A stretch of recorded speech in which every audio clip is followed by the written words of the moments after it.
क्या आपने कभी सोचा है कि भीष्म पितामह ने मृत्यु के लिए मकर संक्रांति का ही इंतजार क्यों किया?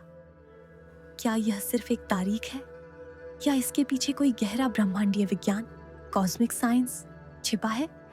नमस्ते, मैं हूं द डिवाइन गर्ल। आज हम मकर संक्रांति के उस सच को जानेंगे जिसे अक्सर कहानियों के नीचे दबा दिया जाता है।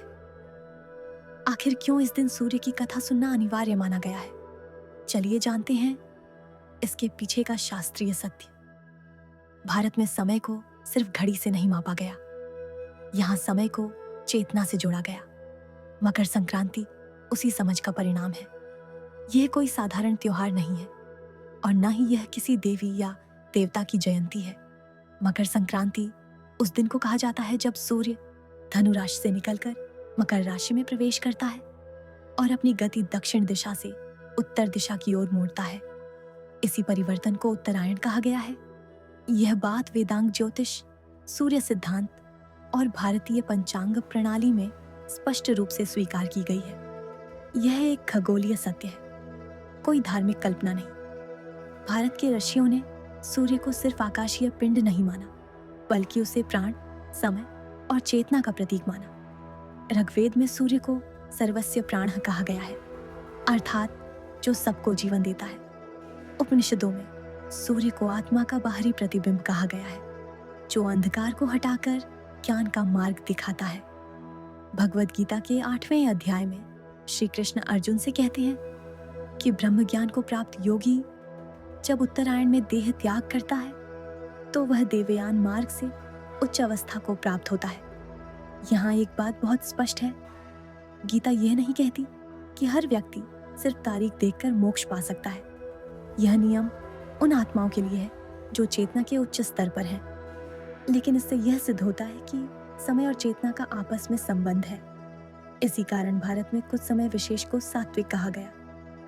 उत्तरायण को ऐसा ही सात्विक काल माना गया। अब प्रश्न उठता है, मकर संक्रांति के दिन कथा सुनने की परंपरा क्यों बनी? यहाँ बहुत बड़ी गलतफहमी फैलाई जाती है। शास्त्रों में कहीं नहीं लिखा कि कोई एक तय कहानी सुन लेने से पाप कट जाते हैं या जीवन चमत्कारिक रूप से बदल जाता है। कथा शब्द का वास्तविक अर्थ मनगढ़ंत कहानी नहीं है। संस्कृत में कथा का अर्थ होता है उपाख्यान, अर्थात किसी तत्व के स्वरूप और सिद्धांत का वर्णन। जब शास्त्र कहते हैं सूर्य कथा सुनो, तो उसका अर्थ होता है सूर्य के स्वरूप, उसकी भूमिका और उससे जुड़े धर्म कर्म के नियम का श्रवण करना, यानी ज्ञान का श्रवण।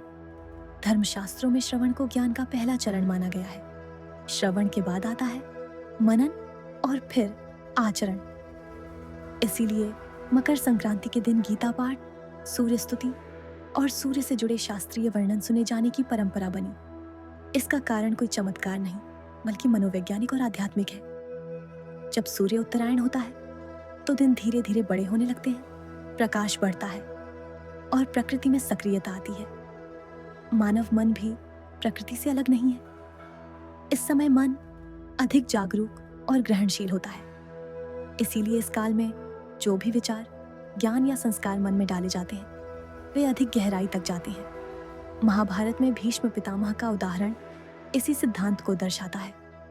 भीष्म के पास इच्छा मृत्यु का वरदान था। वे जब चाहते देह छोड़ सकते थे।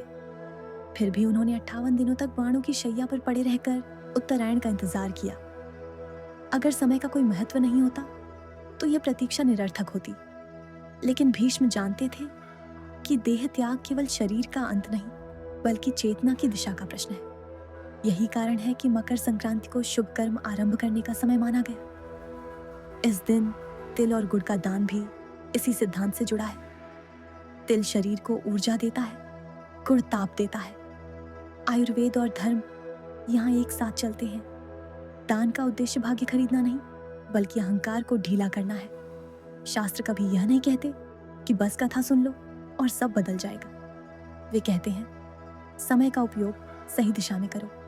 मकर संक्रांति हमें यह याद दिलाती है कि जैसे सूर्य अपनी दिशा बदलता है, वैसे ही मनुष्य को भी समय समय पर अपने कर्म और विचारों की दिशा जांचनी चाहिए। इस दिन सूर्य से जुड़ी कथा सुनना कोई जादू नहीं है। यह एक स्मरण है कि जीवन प्रकाश की ओर बढ़े, अंधकार की ओर नहीं।